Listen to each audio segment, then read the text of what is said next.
Look, we've been doing this for over 30 years. We know pulse oximetry. We're McCourt. People know the name. They go, yeah, you're right. Know you guys, know you've been around. We're the experts in this space. Know us, trust us because we're faster, we're more accurate, we're motion. Make sense? So those are 3 bullet points, and then we'll talk about what we're going to do there. Messaging, already talked about that. So 2 things for us. We want to play offense, we want to play defense. So when you think of offense on the left there, when you look at the position, top 3 things: speed, accuracy, motion tolerance. We're also going to focus on alarm management. We're going to focus on the NICU. Don't worry about everything else. Just know we're going to accomplish these things. And then we're also going to play defense. Focusing on the position side there, we're going to focus on kind of that knowing your enemy piece. What does our competition do, say? How do we combat that? And then looking at, we spent a lot of time on this in that big session as well. How do we conduct evaluations? So much of it, and really a lot of it falls on you guys. So much of it is how do you set expectations, and what expectations do you set with the clinicians in the hospital to ensure we have a successful evaluation. So much of that is done before you even walk in the door, before they even turn the first one to turn on. So much of that success falls in that piece. And then lastly, what clinical evidence do we use? So we have 3 top priorities. When we say, okay, so kind of get down to that tactics. So what are we going to do? How are we going to do this? For us, we first and foremost, we want to launch new products. This first one, Vital Sync, we're going to ask the capital account execs to focus on that this year.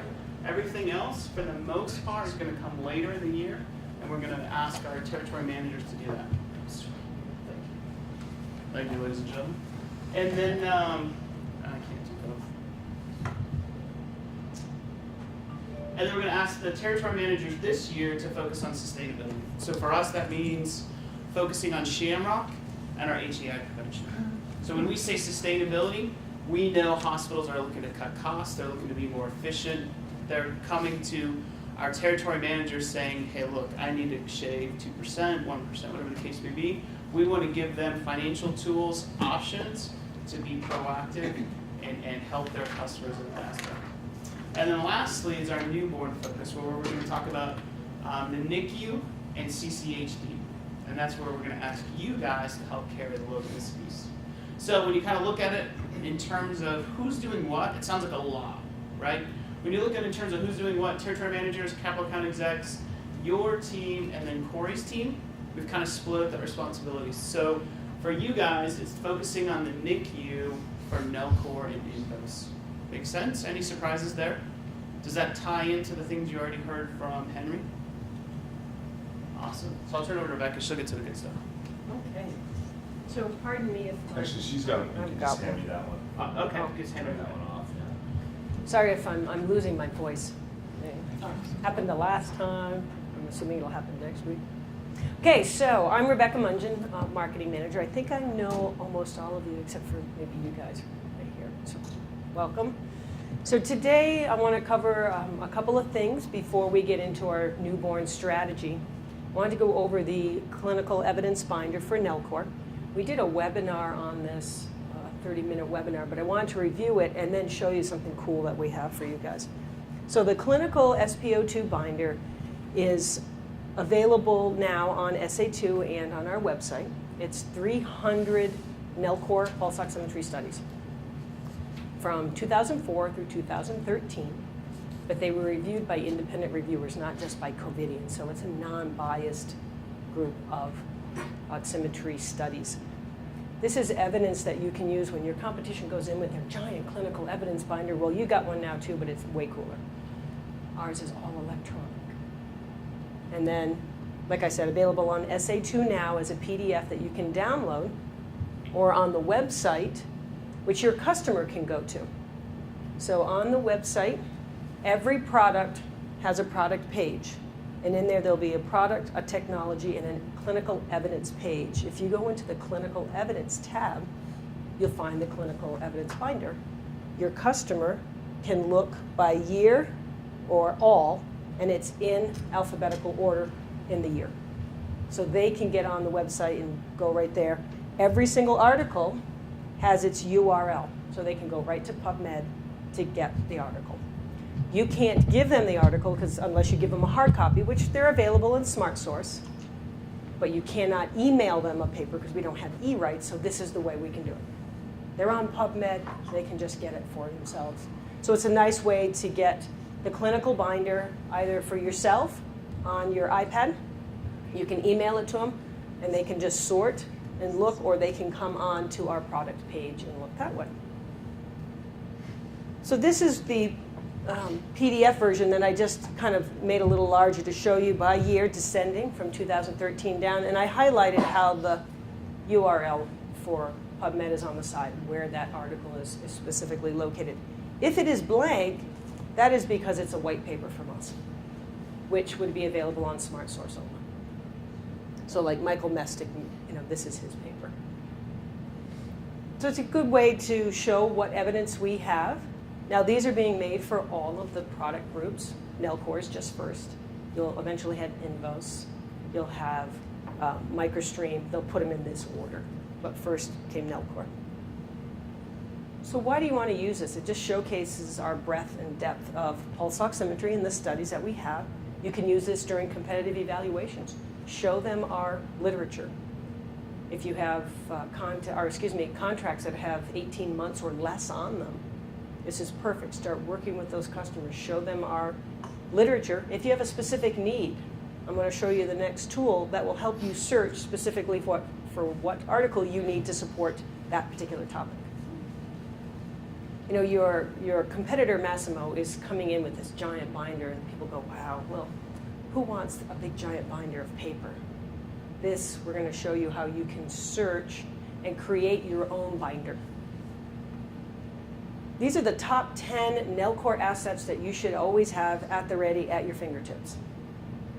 We kind of sorted them by just the quick topic, and then the author and the year. And so these should always be used. So this is the searchable evidence binder. So what I'm going to do is just actually, I brought this up. You are all going to get this. Your logins are already ready, so that when you leave here today, I'm going to send you the link.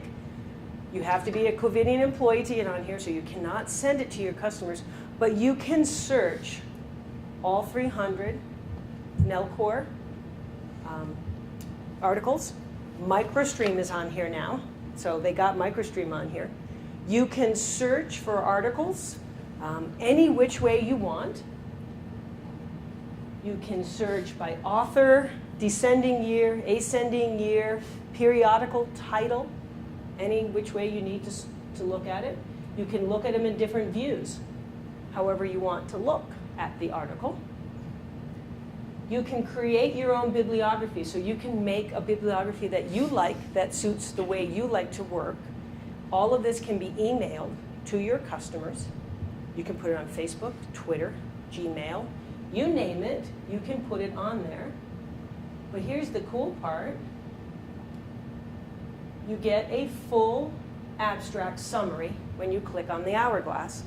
That can be then sent and shared with whoever you would like to share this with. You can share your bibliographies with a friend. So, Kathy, if you make a bibliography, you can share it with Michelle. That way you've created one that, you're like, for this situation, I like these 5 papers. You can share it, so then she doesn't have to create her own bibliography. She just uses yours. So you guys can share this amongst how we want to. This is all the ways that you can share. Facebook, Twitter, Gmail, Stumble Upon. I don't know that one. So this is, you can just share it in a number of social media ways. Send this information out. All 4 technologies will be on here. As I said, Nelcor's on here. MicroStream actually came up, what's today, Thursday? Tuesday morning. Because when I was presenting this to the TMs, it wasn't ready, and by the afternoon it was. So, let's see if How is this different than Evidence Express that's come out, or is it Evidence? Well, yeah, they're kind of slightly different. MicroStream is also on Evidence Express, but it's also on here too. Okay. But Nelcor is not on Evidence Express. Okay. I don't know why. This is built by Clinical Affairs. They research every article to put it on here. And then they take the abstracts, they load it. So it does take them a little bit of time to... I think the reason they migrated to this one, Rebecca, was just capabilities. And they evaluated both because because they thought about you going to Evidence Express and just ended up picking this platform because it was a little bit better. Let's see if I can go back to home on here. I wanted to show you what it looked like when it first comes up, because I had already picked Nelcor for you. I don't know if I can get back to home from here. But on the front page, it shows you products. You pick the products. You pick the franchise. Also, there's a training deck on there, so if you don't know how to create a bibliography, I mean, it really is pretty simple. There's this number of tabs you have to click on. I don't know if I can. Let's see if it does. Oh, there we go. So that's what the home page looks like. I will send you the link. But you can see that Nelcor, microstream, respiratory function, and then they have specific topics too. They're starting to create topics. But if you do get stuck, your evidence binder training deck is right there. But if you just click through it, it's pretty self-explanatory. But it just shows you how to create a bibliography, how to export it to someone else, or how to share. And what it does also here on the side is I had mine up. It'll start to tell you, like, I'm sharing a folder with someone else already. And it tells you on the corner, bottom corner, that you're sharing your account. So yeah, so it's just a nice tool to search, send an abstract summary, whatever view your clinician likes to see it in, and then they can also get the URL, and then they can go right to PubMed from it. So it's a nice little tool. Any questions on this one? You should. I'll send you the link today. If you do have trouble with it, just let me know. All employees' names should be in there by now. You know, we got the East Zone in first. You guys are next. I know one or two people, I think, maybe they just type their names in and it's not how their actual email address is. Because it's your network login. You need your network first name, last name, and your password to get in.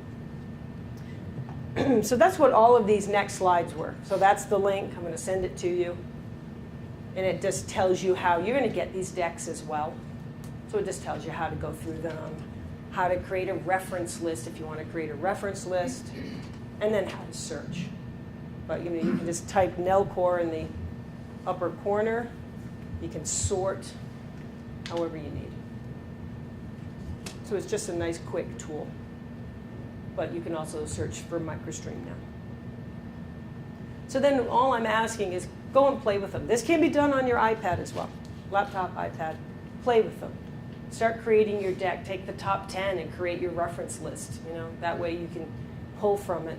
Or if you know specific articles you already like to use now, just create a list that you can just easily email to someone, and it sends them a summary and it sends them the links to PubMed from there.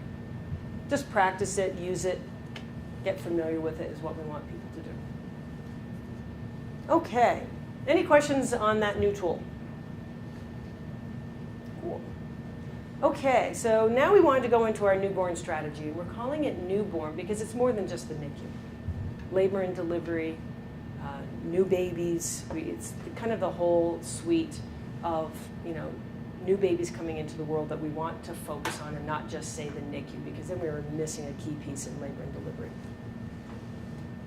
And so we wanted to go over this to make sure that everyone understood our claim, because we've had some confusion, especially when we were doing our research. We wanted to make sure that people understood that we have clearance for motion-tolerant pulse oximeter that is compliant with ISO 80601. And a lot of people are like, okay, what does that mean? Because we have to make sure that it's not that we are just motion-tolerant, it's that we are compliant with ISO. And so what ISO is, and I wanted to give everybody a quick tutorial, it's a developer of international standards, and it's derived from the Greek word meaning equal. So what they do is they put standards around product, services, and practice, and then companies can follow them. It's supposed to make everybody more efficient and effective across the globe, and we follow the one for pulse oximetry. And so there were over almost 20,000 standards have been developed since 1947. So what is a standard and how does it benefit? You know, it's just a guideline that we can follow. It is not a requirement, but it is a guideline. And then it ensures that we have safe products. So what we did at Covidian is we have all of the information that we submitted to the FDA, but then we went above and beyond that to follow the ISO standards. And so Massimo did not do that extra testing. Doesn't mean they're not doing it right now. I bet they're doing it as fast as they possibly can, so that way they can change their labeling to be compliant with ISO standards. So it helps us, make sure that we have reliable, safe product across the globe.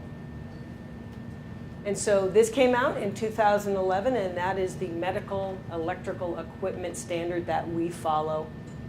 And the goal is to set performance requirements for pulse oximetry. So it's very specific additional testing that was required above and beyond the FDA. So I just want to make sure that everybody understands that it's, because we had people in the research process just saying we're the only motion tolerant company. That is not true.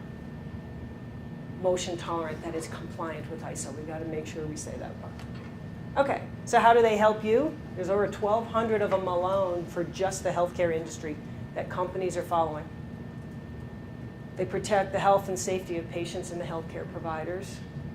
Now, I tried to see if I could find any information on societies like JCO. Are they following ISO standards? We couldn't, because that was something that Ellen Kelly had asked, if there was something we could put together that these societies want companies to follow this. And we're still doing a little more research to see if we can find if any of these societies require that, because then that would be another good step for us to say, yes, these societies require following the guidelines of ISO. So we do. We haven't found that. We're looking.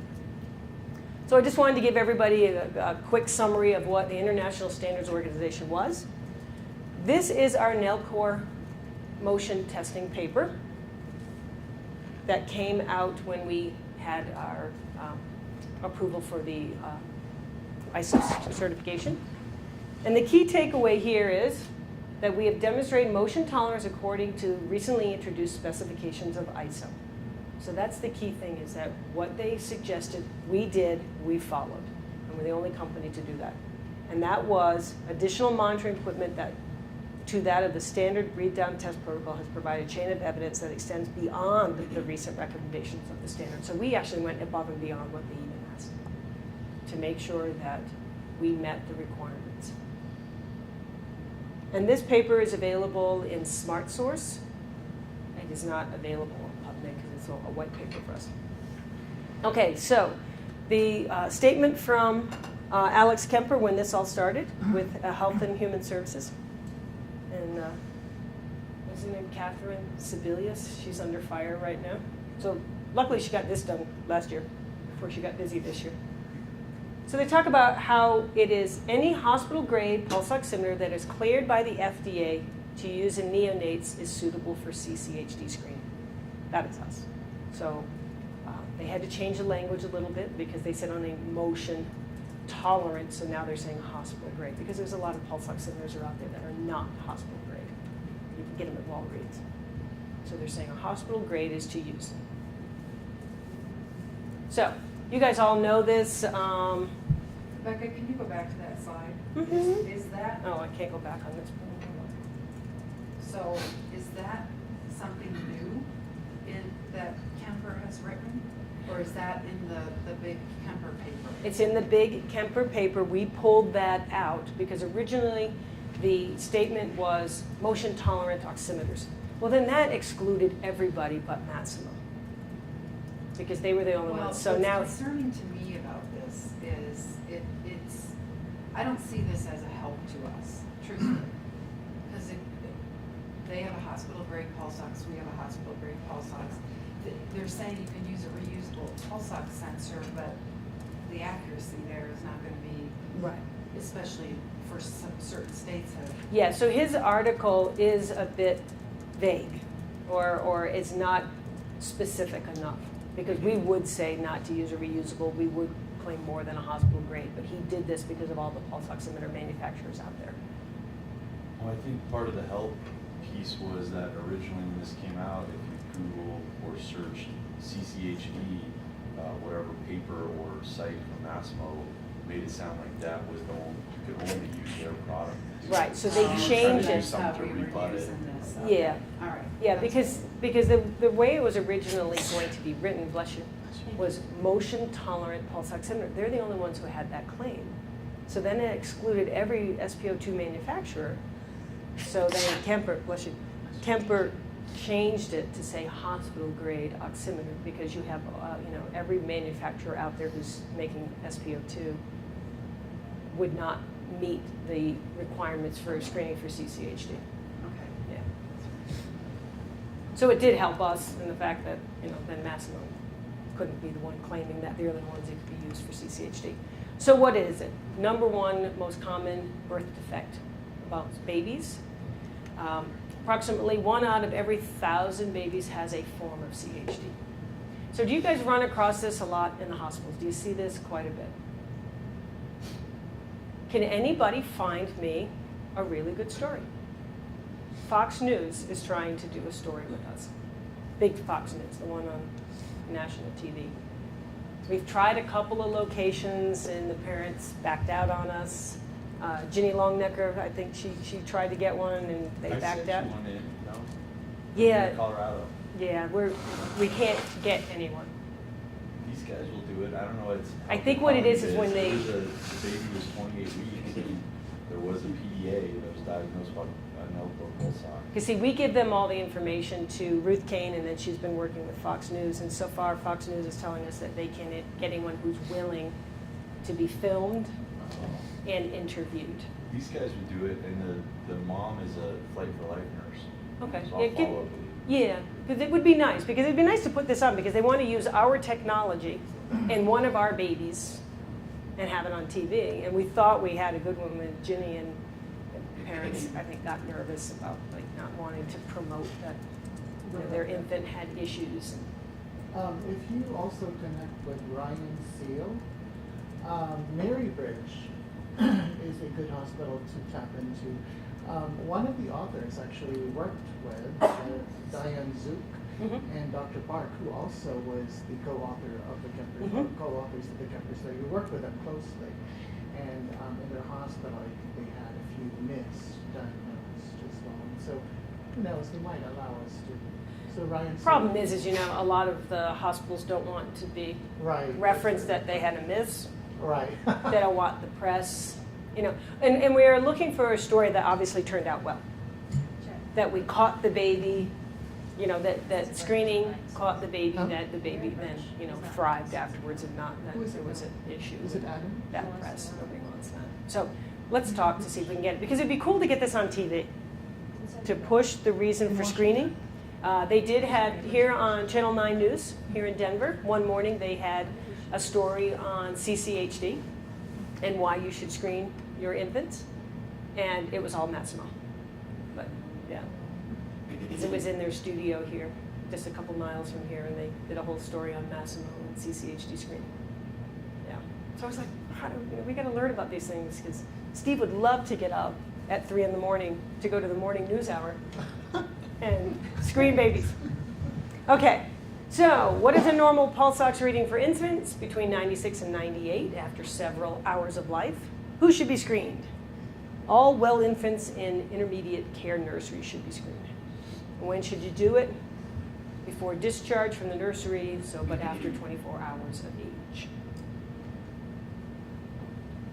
Okay, so why do we use pulse oximetry? It's a very low cost option. It's painless. You can just put this sensor on the foot. Non-invasive test that helps them detect. It's really, really inexpensive.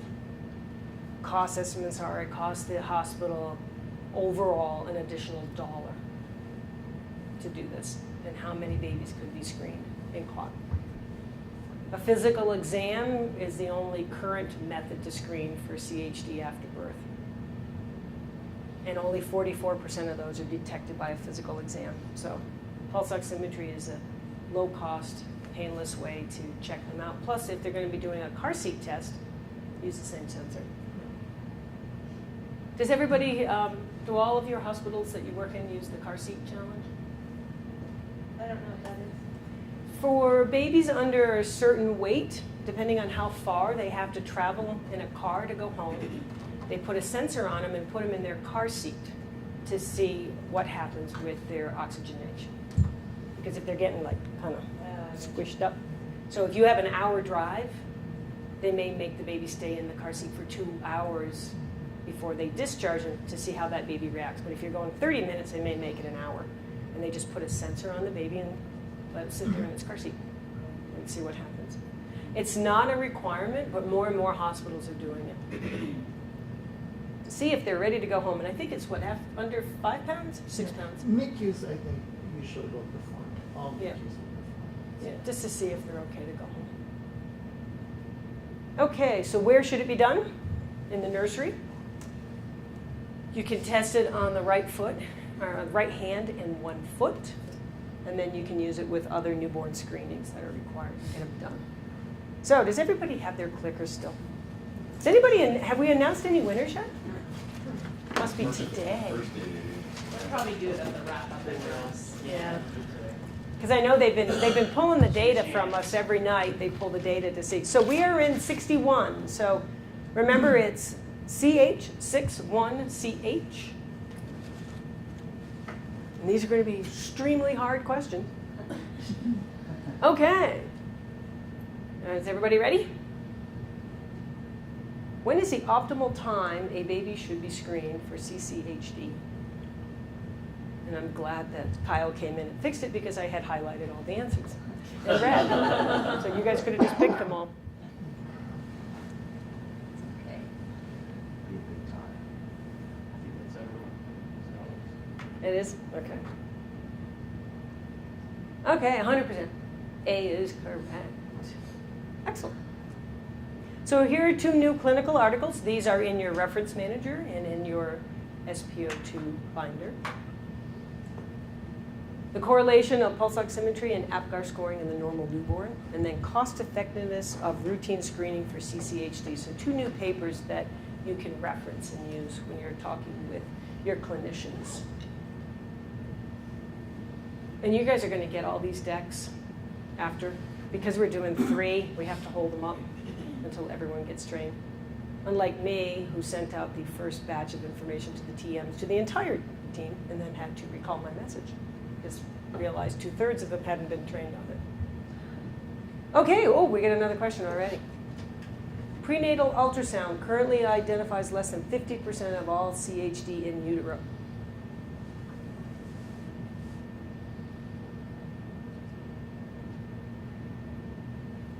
Okay, I think that's everybody. Answer is true. Okay, so this tool is one that you're going to get. We're going to send you the link for this. It's the newborn screening progress for every state in the United States. And when you click on the state, it tells you what's going on as legislation in your state that you work in. And it'll give you a legend of what is active and what that means and what's happening. And you can click on this because it's being updated almost daily because of what is happening in every state. If it is white, that means that state has done nothing. But purple is they have active legislation, so Colorado has active legislation now. Legislation has been enacted in the green.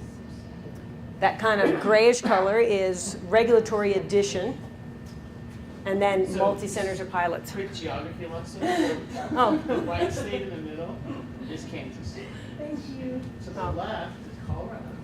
This is New Mexico, You Right? are here. New Mexico, Bottom is Texas. Idaho, Montana, Pacific Northwest. Find your state. Washington. Republic of California. Where is this gonna be? We're going to send you the link. Okay. It's a link, and it's updated regularly, but I just recommend that you go and find out what's going on in your state so that when you are talking with your clinicians, you can let them know what legislation has passed or what is pending, or if your state hasn't done anything. You know, so you can see some have multi-center trials going on. Which on that one? Michigan? And it's Michigan. And so what is going on in these states to find out, so that, you know, it's educating yourself, but also educating your customer of what is happening. I was at Akron Children's in Akron, Ohio, and they wanted to know because they didn't know what legislation was enacted in Ohio. So I happened to have this, and I said, well, give me a second, let's take a look. And they were all like, can we have that link? So you guys will get the link. But it's good. It just, like I said, check it regularly because it does update regularly. Okay, so some screening stats. Screening is estimated to cost about $6.28 a newborn, but overall, with the number of babies that are born versus the number that get screened, it costs about, on average, $1 a baby for a hospital. So if you have 10,000 babies born, but you're only screening 2,000, that's $6.28. That averages out, very low cost. Incremental cost of over $20,000 per baby if you have detected CCHD. And over almost $41,000 per life year gained. So they're identifying that almost 1,200 newborns would be identified at birth hospitals, and 20 deaths annually a year would be diverted by just putting a sensor on the baby. So it's a lot. I mean, a hospital doesn't want to have that kind of press that they had an infant die. You know, babies will go home, they'll be listless, blue, they're not thriving, and then they bring them back and determine that they do have a congenital heart disease or defect, excuse me. Oh, we have another one. We're supposed to have 6 or 7 of these in every meeting, so we kind of hit or miss if we have them. All right, so hit your buttons again just to, okay, all 7 came in. Very good. Steve, were you going to pick 70 to 80? Not for me, maybe for some. Were you going to pick none of the above? Okay, so some recent changes that we have. This is a GE warmer for the Panda warmer for labor delivery. We now have SpO2 and GE pandas and giraffes. We also now can sell the upgrade kit for GE. So they have a list that they've provided us of all customers who bought warmers who wanted Melcor SpO2 but couldn't get it, who are waiting for Covidian to walk in and upgrade them, because GE doesn't want to upgrade. They just want to sell the big warmers. Their reps do not want to sell the upgrade kits, so GE said, would you please sell them, because we know your customers want Melcor. So we have the option to do that now. When they buy a warmer that has Melcor already in it, it comes with their choice of a case of sensors to get them started with Melcor. And that's So you distributed that list to the sales force? not yet, trying to get everybody trained first. Then you're going to get a list. I believe there's over 5,000 customers in the United States who are waiting on Melcor SpO2. Because it took GE over 5 years to get Melcor SpO2 into their warmers. And it had nothing to do with our technology. It's because of their contract with Massimo. Their contract states that if their warmers came out with Melcor SpO2, must come out with Massimo SpO2 at the same time. They had an issue getting their SpO2 into their warmers, so it held us. I know, an awesome contract. I know. They got some great negotiators. We're selling that the same way we do like a multi-measurement server upgrade. Mm-hmm. And we can upgrade So them. the capital So- people are going to get the finance fee if we put it on a co-op, but they're not going to. We're looking at actually having this go for the TMs and you guys, because the capital guys probably won't go in and upgrade them. So we're still working out, but we're thinking of having it go to, because the TMs won't go in and upgrade these guys. They're going to, or the CAEs, they're going to focus on other things than an upgrade kit. Well, you're going to give them the finance fee though. I'm not sure if that's true. We're going to work that one out, because it's an upgrade, so we'll see. So across the United States, level 1, so well-born nurseries are decreasing in size because labor deliveries and level 1 cares are increasing in size. Babies are in the rooms with mothers. Now, one reason, or not one reason, but one issue that is coming up with the babies being in the rooms with the mothers, how often is the nurse actually monitoring the baby now? Right. So people think that it's better, mom is with the baby, but then it used to be the baby was with mom for 30 minutes and the rest of the time in the nursery with the nursing care. Now it's the nurse spending 30 minutes with the baby and the rest of the time the baby's hanging out with mom. And the Eastern group was funny. I don't know if it's because of the geography, but they were talking about how they have a lot of 17, 18-year-old, 19-year-old moms who have not a clue of what's going on. And they're in their room with their baby, and something is starting to go on with the baby, and they don't even know to call somebody. And they're in a hospital. And so they had some really interesting stories of places in rural Georgia, really young women, young girls having kids, and because of the way that the rooms are now, that there's an issue with watching out for babies, that you gotta be careful. So level 2, you guys know all of this, right? Level 1, 2, 3, what each level offers of care for a baby. So level 1 is well-born nursery. Level 2, these are babies who are less than 32 weeks gestational age. They're small, 3.5 pounds. They have to be able to resuscitate the baby in that room. And then they also have to have mechanical ventilation in those types of nurseries. Then level 3s can have 3 styles of level 3, A, B, or C. And then depending on which level of specific care you need for that infant. So if you start at the bottom, level 3A, they're less than 28 weeks gestational age, and birth weight is less than 1,000 grams, so that's about less than 3 pounds, 2.5 pounds. Level 3B, same, but they have to be able to have surgery in that particular NICU. They have to perform surgery there. And then level 3s is ECMO and major surgical repair. All level 3s require neonatologists on staff at all times. All children's hospitals are level 3s, but not all level 3s are children's hospitals. Okay, so as I was just talking about, GE warmers, we now have them with McCourt SPO2.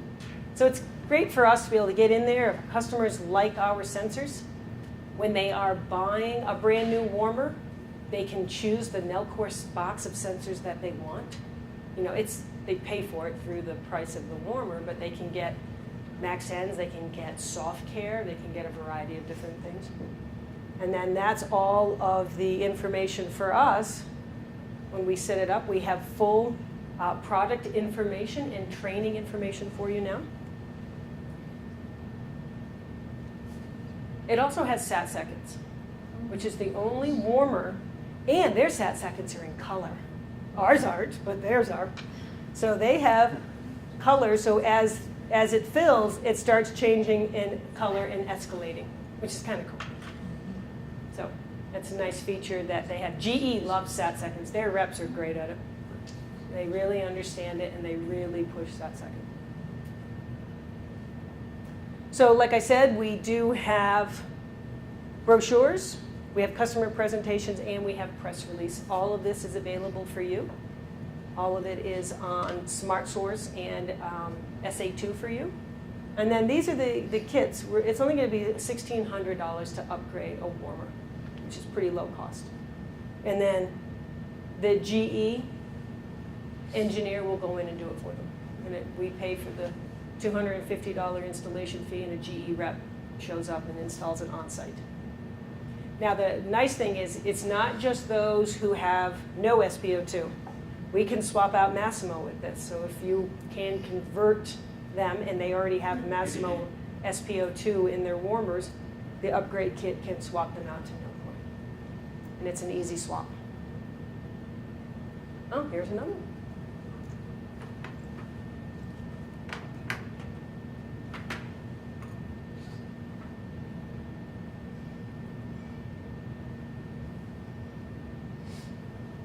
$6.28. Very good. Okay, so clinical targeting. Who should you target? Target clinicians such as your labor delivery, your NICU decision makers, your neonatologists, medical directors, your nurse educator, your director of respiratory therapy. You can develop a relationship with these guys. I mean, I think the common thought always was, oh, we always lose in the NICU. I don't believe that's true anymore. We have a number of NICU wins, We're becoming much stronger. We have a good story, and especially if you can combine that with, excuse me, I'm losing my voice.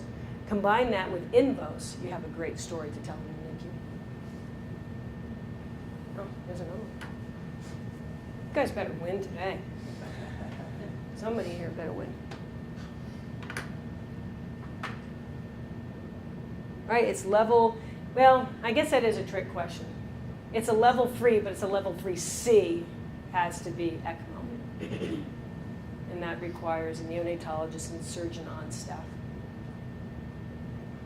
Okay, so we had a best practice from Lisa Proper. She was in Florida, and she talked to us about how she had a Massimo threat in a NICU, and how it was all based on, the alarms, and that the hospital decided that Massimo was a better fit for them because it reduced the alarms.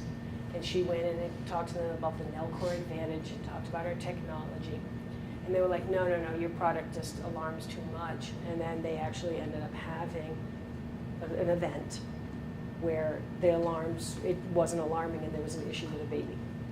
And so after that, she and Dale Bullman went in and converted them to McCourt because they came in and said, maybe there is a reason why your monitors should be alarming. And so it was a good win for them, but a bad situation because the baby ended up dying. But it was based on the fact that their alarms were not alarming and the nurses loved it, thought it was great. The babies are resting. Baby was resting for a long time after that. I know, but there's no way that hospital would let that one out. But, that's how she and Dale were called because they had gone in and they were fighting for this account. And then they got the call that we've had an event. You need to get in here. We need to look at your product again.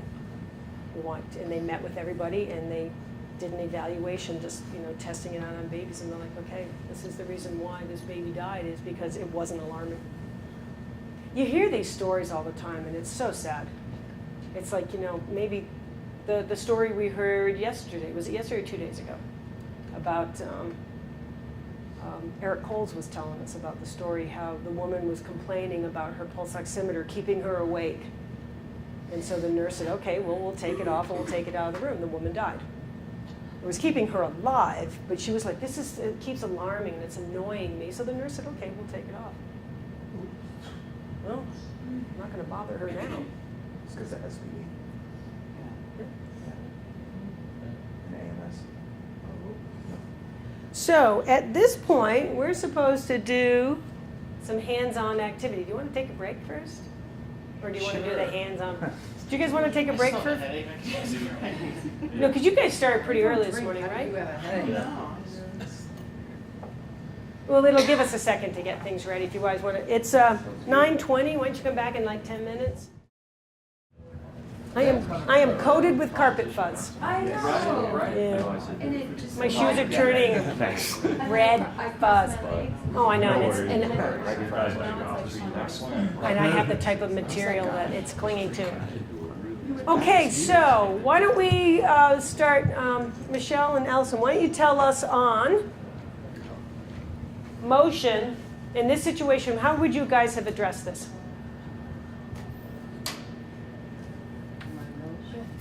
Sorry. In terms of the importance of motion, we decided that we would definitely talk about the isometric 601, that they're the most recent up-to-date pulse ox standards, and that it's a priority for McCourt to be compliant with those, and then it sets us apart from our competition. And then, was that all we had over that? That was under the motion part? I think so, yeah. And then on alarms, Yeah, she believes that Massimo alarms lessen. That's a good thing.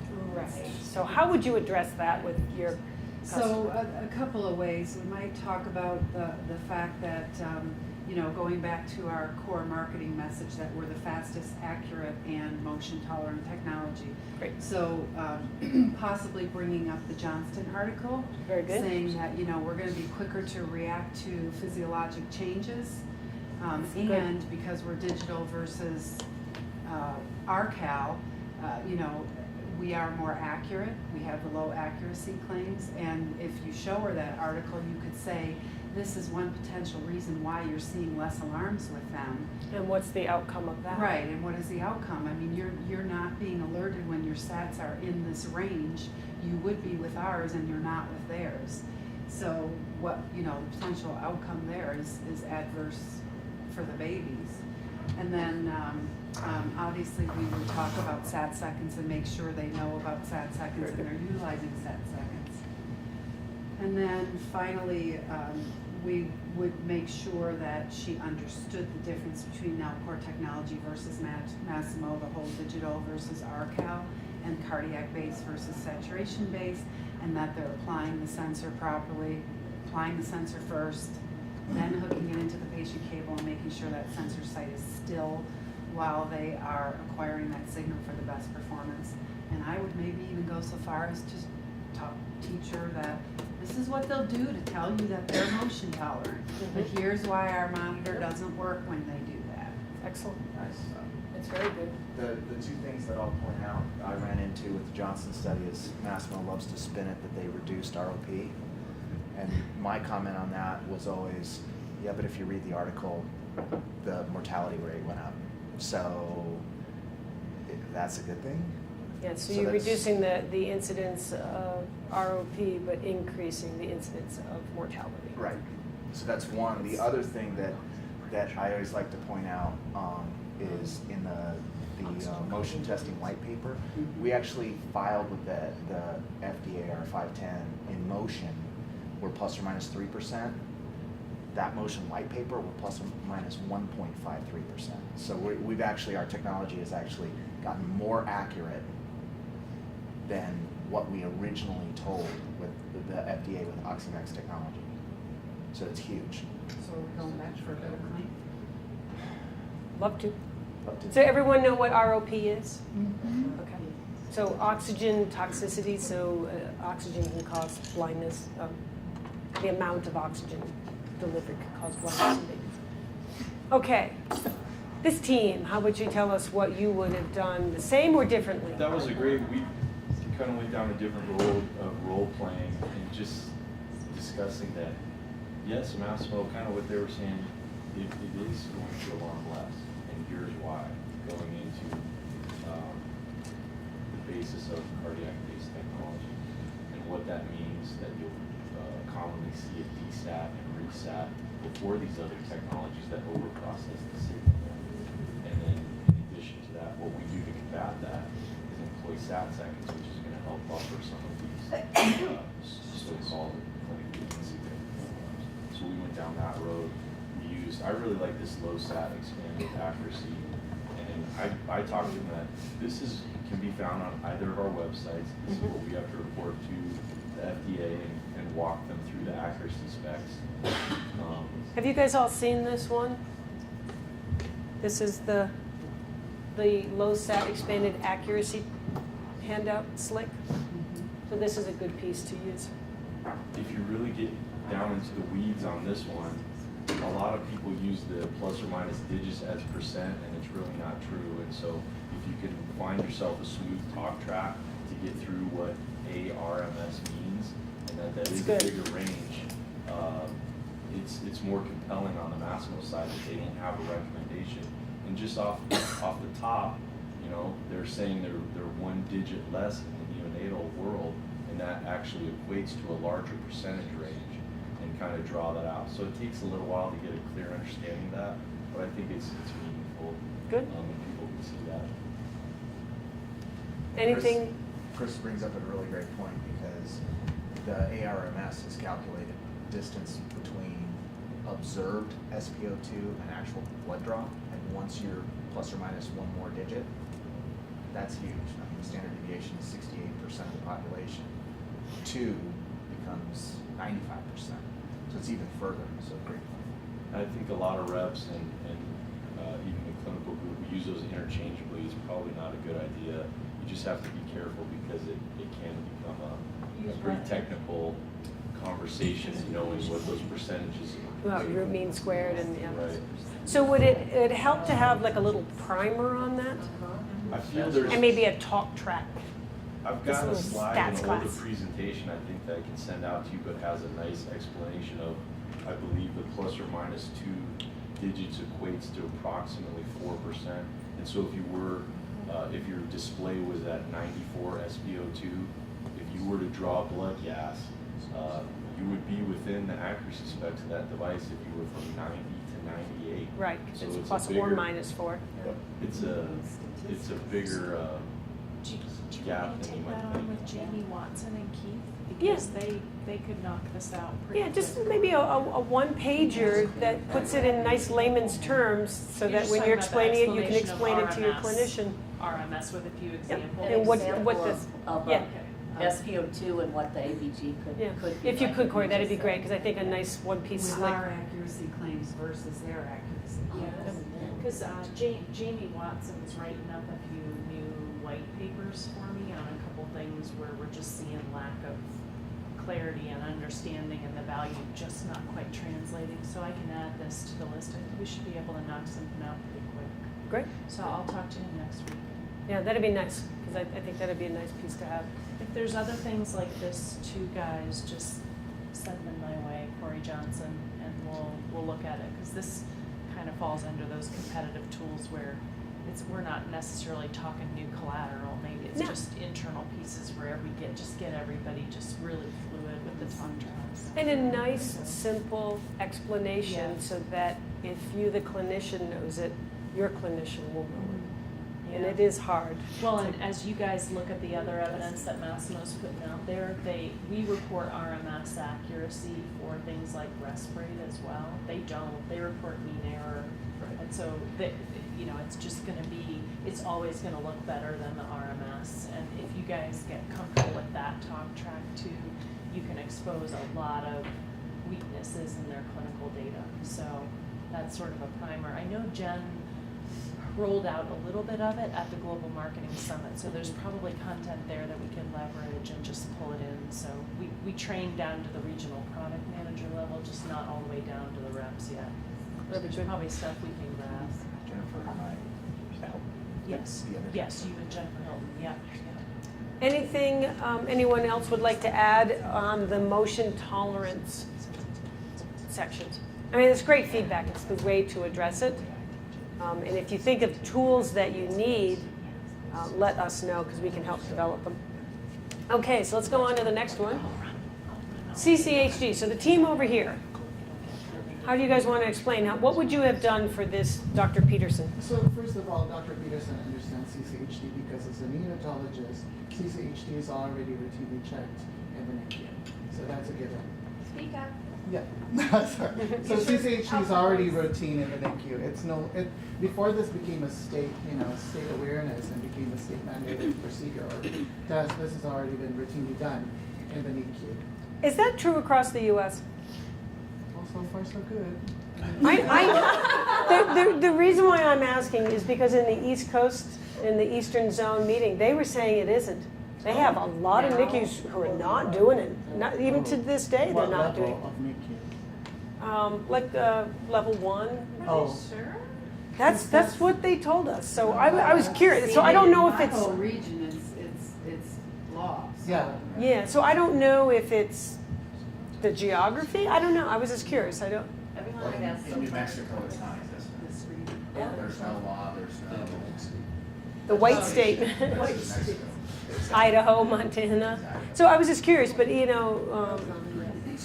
every place, and they've been in place for a year, and so they are doing it. Okay. at least. And maybe it may be geography. I don't know if it's some of the more rural parts of the, southeastern United States is where we were hearing a lot of places. Easy.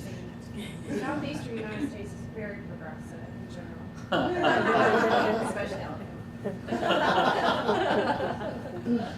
Okay, so I'm sorry. I just wanted to ask that Yeah, because I so- had kind of heard so- differently last so week. let's assume that she already knows that, But the one thing that I want to point out to her are the guidelines of the CCHD because they incorporate NRP protocol. And as a neonatologist, she probably thinks that putting the sensor on the wrist is still acceptable, and that is not. And that can cause a lot of false readings if it's used improperly. So that's one of the education that I want to target, because then the procedure and what Kemper writes, pre and post-ductal, how to test it, I mean, how long. So the question, the only thing that is arguable is how long do you keep the sensors on, because that's still not clearly stated. Mhm. So everybody's making up their own. Sometimes they'll put it for 1 minute, sometimes they'll put it for 2 minutes. So it's important for our messaging is that you have to qualify the pulse. That's really important. So as soon as you qualify the pulse, give it a few. And then when you switch to the other hand, do the same thing. And then you follow the Kemper study. Now the great thing, what's advantageous is that part of the Kemper study is that they recommend a ±2. We're the only company that has that sensor. Exactly. Very good. Nice. Nice. Do you guys find that they're putting a lot of sensors on the wrist? That's, I think Yes, it brings up a they great do. point. A lot of people do that, and it's a sensitive subject because obviously the NICU nurses are. Because we're not validated for the wrist. You know Right. what, though? I'll tell you a case where I was in a NICU, and, well, actually, I was in L&D, outside of the NICU. Maybe it was their nursery, I don't know. But they were using a Naumann monitor, and she was putting it on the wrist and struggling.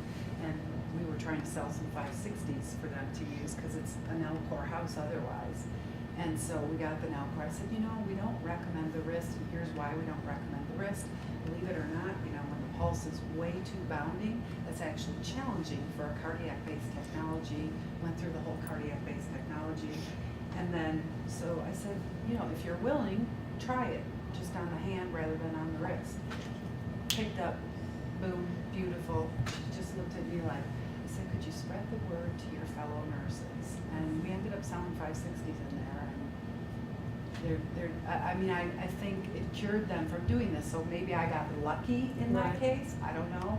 But, just gently asked her, are you willing to try it right here rather than here? And Would- she did, and it worked. With some sort of web demo on proper application? Oh, that was Because we're trying to make one for different things, but we could have sections of, because we still come across, digit sensors on the forehead, but we could do maybe something for the palm, and it's just a web demo. And I want to share a success story. This actually is not mine, but it was within my region.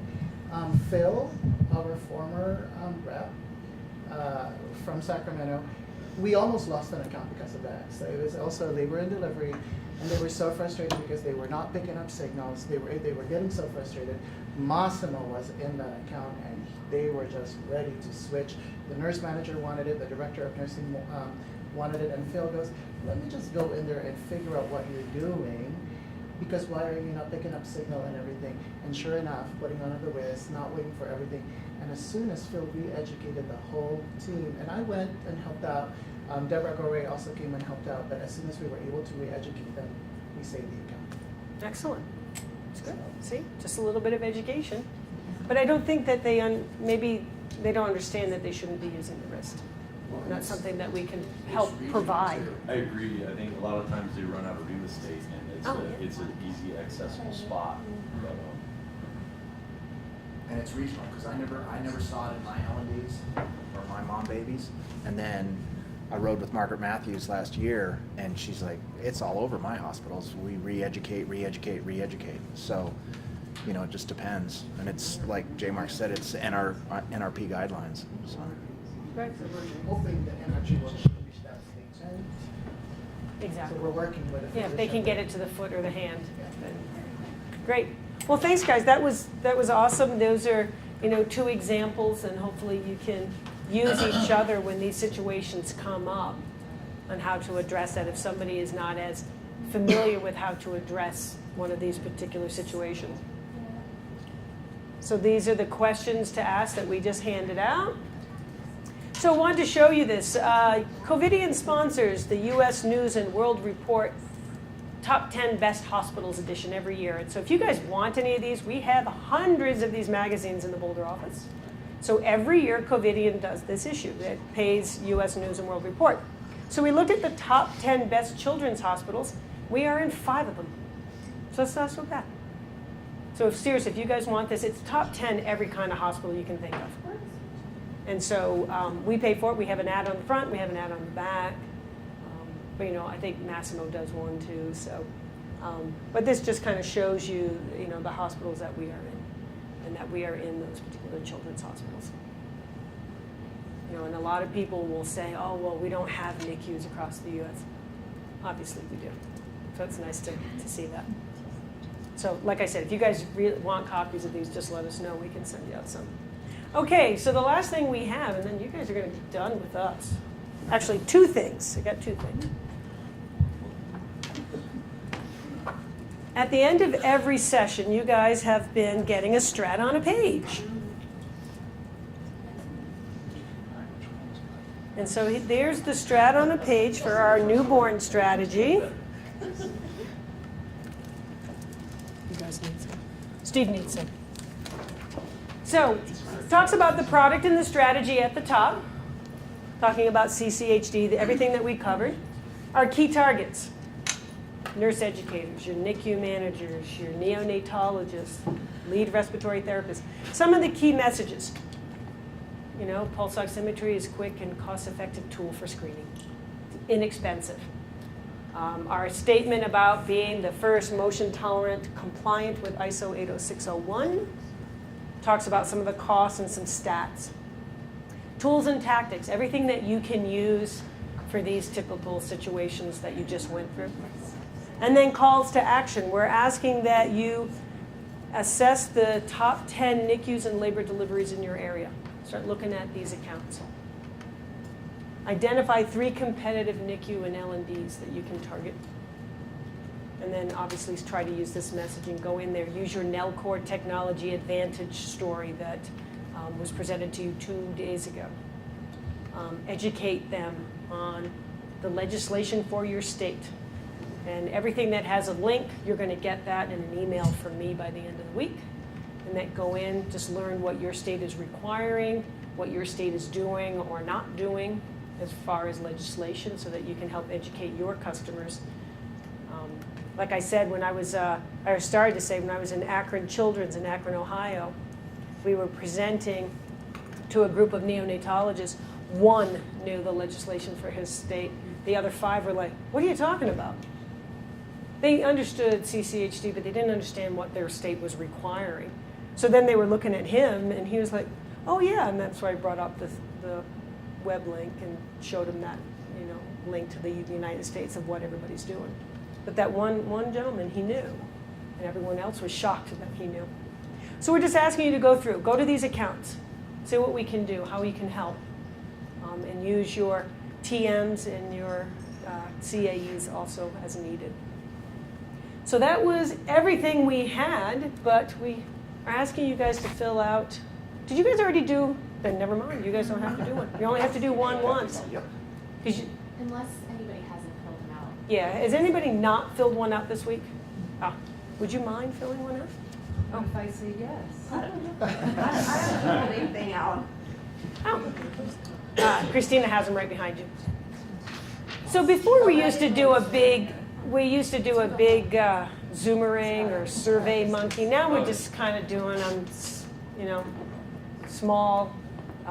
We actually handed them out after every session the other week, and we decided that was too much. So we're going to try just one per person for the week. So thank you very much. You guys are getting out of here early today. Oh, I forgot. We have a promotion for you guys. Yay. The CAS team's getting a promotion. So we're looking at growth of new CCHD accounts. We have those promo codes in the system, and we can measure the effectiveness by, if they're ordering those promo codes, that what is happening in your account. So the top 6 winners, top 2 per zone, are going to get either $1,000 each, or you get $1,000 worth of cool stuff out of a catalog, like Coach bag or a new driver. Coach wallet. A Coach wallet, yes. A Coach keychain. That's right. So these are already in the system, and these are promo codes that if you're working with your TM, this is your promotion, they can get in place, but we will measure how the growth of that department is doing by these codes, and then you guys will benefit from that. Yeah. So these are all going into effect as soon as everybody is trained next week through the end of Q2. And then you'll send out an email with that information on it, or this is it? Yes, no, you guys, everything will be sent out, yeah. We're just limiting how much we're sending out since we're doing 3 of these, that the central zone's gonna know everything before we even get there, because they're gonna hear it from everybody else. And yeah, so this is nice, because I know in the past, sometimes the care area team hasn't gotten promotions. We're wanting to make sure that you guys are getting them too, and that, We did get the medals for monitors mugs in the mail, we just weren't eligible for the promotions. I got one of those mugs too. Medals for monitors. So thank you guys very much. We appreciate your time. I know, it's a small group, so I really appreciate you, participating and being a part of this today. And now you have about an hour to hang out before we end at 11:30. Just remember that the final send-off is in Confluence C at 11:30. You're literally going to be there for 10 minutes. It's just wrap up, send you home, make sure you can make your flights or drive home.